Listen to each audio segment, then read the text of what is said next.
Subhang, the Unnao rape survivor, has been prevented today for a second time from protesting in the national capital. Remember, yesterday NDTV had brought you those visuals from India Gate when the Unnao survivor and her mother were protesting against the suspension of Kuldeep Singh Sengar's sentence, that is her rapist. Today as well, the CRPF picked up the Unnao survivor and her mother and put them inside a bus. They prevented them from protesting. They were protesting after the Delhi High Court suspended the jail term of expelled BJP leader Kuldeep Singh Sengar, who was serving a life imprisonment in the rape case, and this minor was raped in 2017. Now she alleges, and activists allege, that this is coming ahead of the UP Assembly elections in 2027, have asked for the cancellation of the order. They also plan to approach the Supreme Court. Today, the survivor and her mother were picked up by the CRPF, taken into a bus. There were no women officers present in that bus. The mother says she was then,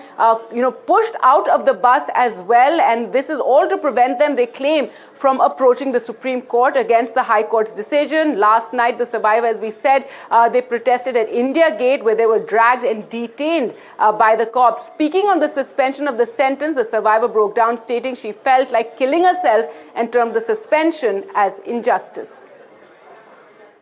मेरा यही सभी भाइयों बहनों से यही कहना है, सभी देश के वासियों से यही कहना है कि आज मैं गई थी, हाई कोर्ट गई थी, मैंने जजमेंट सुना, हमें बहुत दुख हुआ। जज साहब ने जजमेंट सुनाया, मुझे बहुत दुख हुआ।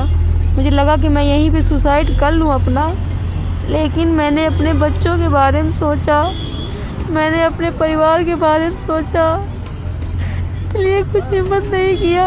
लेकिन हमारे साथ में अन्याय हुआ है, जो भी हुआ है अन्याय हुआ है। पहले मेरे चाचा की बेल खारिज हो गई, उसके बाद में पैरोकार गवाहों की सुरक्षा हटा दी गई।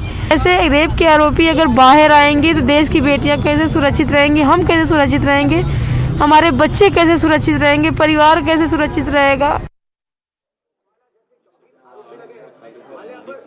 And as we said, the rape survivor has been prevented twice from protesting in Delhi. In fact, last night, my colleague Subhang was there at India Gate as the rape survivor, her mother, activists attempted to protest that they were dragged away by the police. Take a look at this report. Unnao rape case मामले में अब जब आरोपी को bell मिलने की बात सामने आई है, तो ऐसे में आज उन्नाव रेप केस की जो विक्टिम है वो खुद इंडिया गेट आ पहुंची है अपने परिवार के साथ में। वो यहां पर फिलहाल प्रदर्शन कर रही थी, लेकिन आप देख सकते हैं कि दिल्ली पुलिस की जो टीम है वो अब यहां से जो विक्टिम है उसे उठाने की कोशिश कर रही है और इन्हें यहां से डिटेन किया जा रहा है। हालांकि आप देखिए तस्वीरों में साफ तौर पर जो विक्टिम है उनका कहना ये है कि वो पूरी कोशिश अपनी कर रही है और उनका ये कहना है कि वो अपनी जो लड़ाई है वो जारी रखेंगे, क्योंकि जो इस पूरे मामले में आरोपी है, जो कि भाजपा का पूर्व विधायक है कुलदीप सिंह सेंगर, तो उसे हाल ही में दिल्ली के हाई कोर्ट ने बेल देने का फैसला किया है। तो ऐसे में उसके खिलाफ आज यहाँ पर उन्नाव परिवार से, उन्नाव पूरे मामले में जो विक्टिम थी वो यहाँ पर है, उनके परिवार के सदस्य यहाँ पर पहुँचे, जिन्हें फिलहाल इस बस में आपको मैं अगर दिखाऊँ तो पहले ही डिटेन कर दिया गया है और उनकी जो एडवोकेट है वो भी यहाँ पर मौजूद है, उन्हें भी यहाँ पर डिटेन किया गया। और आप देखिए तस्वीरों में अब यहाँ से इन्हें ज़बरदस्ती यहाँ से उठाया जा रहा है, क्योंकि ये ठीक इंडिया गेट के सामने यहाँ पर खड़ी थी और प्रदर्शन कर रही थी। इनका मानना ये है, इनका कहना ये है कि मैं अपनी जो लड़ाई है वो ज़रूर जारी रखूंगी। आप देखिए किस तरीके से वो कोशिश भी कर रही है यहाँ पर कहीं ना कहीं बचाव करने की, वो इनको यहाँ से ना उठाया जाए, लेकिन जो महिला पुलिसकर्मियां हैं वो यहाँ से इन्हें उठा करके अब ले जा रहे हैं। और ये तस्वीरों में आपको यहाँ पर साफ दिखा रहे हैं, पूरी मशक्क़त यहाँ पर महिला पुलिसकर्मियों को करनी पड़ रही है। ये वो विक्टिम है जो इस पूरे रेप मामले में उन्नाव में रही थी और ये पूरा मामला जो था बहुत ज़्यादा चर्चा में रहा था। और अब आप देख सकते हैं कि एक बार फिर यहाँ पर जो लड़ाई है वो इन्हें यहाँ पर लड़नी पड़ रही है और तस्वीरों में आप ये यहाँ पर साफ देख सकते हैं। और कहीं ना कहीं जो पीड़िता थी उन्नाव रेप केस की, उसे अब यहाँ से उठाया जा रहा है और अब देखिए कितनी मशक्क़त यहाँ पर पुलिस को करनी पड़ रही है। हालांकि बस के अंदर जो उनके परिवारजन और उनके एडवोकेट हैं उन्हें पहले से ही यहाँ पर रख दिया गया है और अब यहाँ पर कहीं ना कहीं बात करने की कोशिश। All right, so that was Shubhang's report from last night at India Gate, where the rape survivor and her mother and activists were dragged away by the police. Absolutely shocking, the kind of treatment that is being given to them. This is something the Congress too has spoken about, that is this any way to treat a rape survivor? Well, let's go across to my colleague Tanushka now joining us for more on this story. Tanushka, what is the very latest? Twice the rape survivor and her mother have been prevented from protesting, today dragged away by the CRPF as well, and they now plan to approach the Supreme Court over this. Precisely, yes. It's quite unfortunate and shocking the way in which the paramilitary forces, even today, the Unnao rape survivor and her mother were all set to, protest right here at Mandi House and also address the media. Now, first thing, they were not allowed to speak to the media or address the media at all.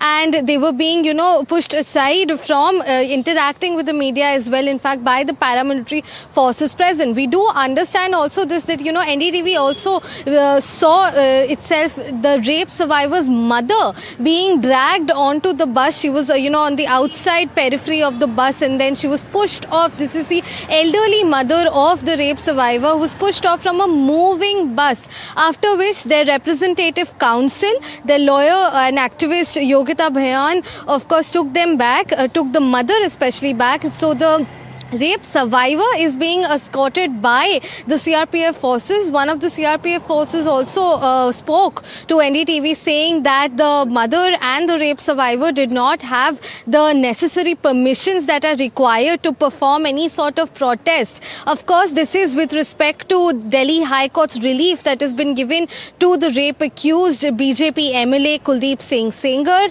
And we also understand, NDTV also spoke to the rape survivor and said that she will be challenging this, order that has come in from the Delhi High Court at the Supreme Court as well. So we're of course expecting likely that the rape survivor will now move the Supreme Court with respect to the Delhi High Court's relief that has been given to Kuldeep Singh Sengar. But as of now, what we do understand is that, of course, the rape survivor nor the mother were not being allowed to speak or address to the media. That's right. Thanks so much, Tanushka, for joining us with those details. Well, let's take you through the political reactions as well. And a state minister, O.P. Rajbhar, in fact, was not too perturbed that Kuldeep Singh Sengar had got his sentence suspended, and in fact started laughing, asking what was the rape survivor and her mother even doing at India Gate when reporters asked about how she was treated and dragged away at India Gate.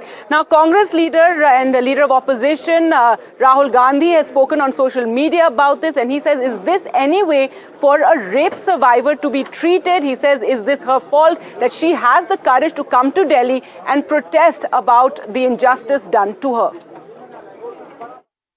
पीड़िता के परिवार के लोगों के लिए court ने व्यवस्था दिया है कि सेंगर जी उनके परिवार से 5 किलोमीटर दूर रहेंगे, लेकिन पुलिस पीड़िता और उनके साथ वालों को उठा लेंगे इंडिया गेट से। इंडिया गेट से तो अब घर तो उनका उन्नाव है, घर तो उनका उन्नाव है, लेकिन दिल्ली के तो दिल्ली से। मेरे साथ कांग्रेस पार्टी की सीनियर लीडर सुप्रिया श्रीनेत है। मैम, उन्नाव रेप के इस मामले में जिस तरह से आरोपी कुलदीप सेंगर को राहत मिली है रेप के इस मामले में, पीड़िता सड़क पर प्रदर्शन कर रही है और साथ में ऊपरी अदालत जाने की बात भी कह रही है, लेकिन इस मामले पर आप लोग क्या कहेंगे, क्योंकि आप लोग सड़कों पर थे इस मुद्दे पर न्याय दिलाने के लिए? इससे ज्यादा दुखद और क्या होगा। और एक महिला होने के नाते मुझे पीड़ा होती है कि जिस व्यक्ति को दोषी पाया गया गैंग रेप का, हत्या का, वो जो उम्र कैद की सजा काट रहा था, वो 6 साल में बाहर स्वच्छंद घूमेगा। मैं उस परिवार, उस पीड़िता से मिली हूं, उनके ऊपर क्या बीती है, मैं उनकी आप बीती, उनका दर्द, उनकी दुख, उनकी वेदना को समझती हूं।